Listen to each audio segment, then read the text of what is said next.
Máxima ventaja del partido para el conjunto nazarí. Ojo al lanzamiento de tres, muy forzado. Balón al hierro, el rebote que vamos a ver cómo lo captura Martínez Geben. ¡Canasta!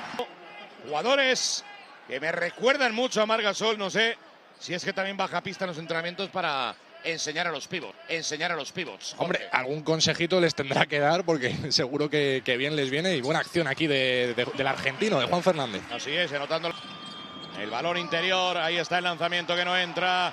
Palmeando hacia afuera, rebote para el Girona. Ahí está la canasta de nuevo de Juan Fernández. 5 puntos y una atacada. Que no te has equivocado en el... Sí. En el nombre completo de... Que no quieres perder el tiempo otra vez Otis Livingston. Ahí está Livingston, falla otra vez el triple. La bola que le vuelve de nuevo al jugador norteamericano. La asistencia, la canasta. De nuevo de Juan Fernández. De Ramón Díaz. La verdad que sí. La pelota al Girona. Hablabas, Jorge. Defendiendo muy bien y encontrando buenas situaciones en ataque. Está cómodo. Ahora buena canasta, bien trabajada por parte de Juan Fernández. 4-6, 4-3 es la máxima ventaja del partido para el Girona, ¿eh? Ojo ahí, vaya aclarado.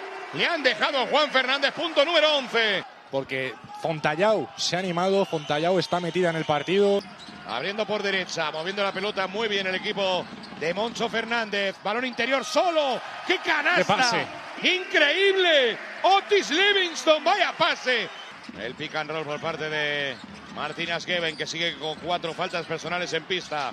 Balón ahí hacia el poste. Muy ¡Canasta! Muy bien.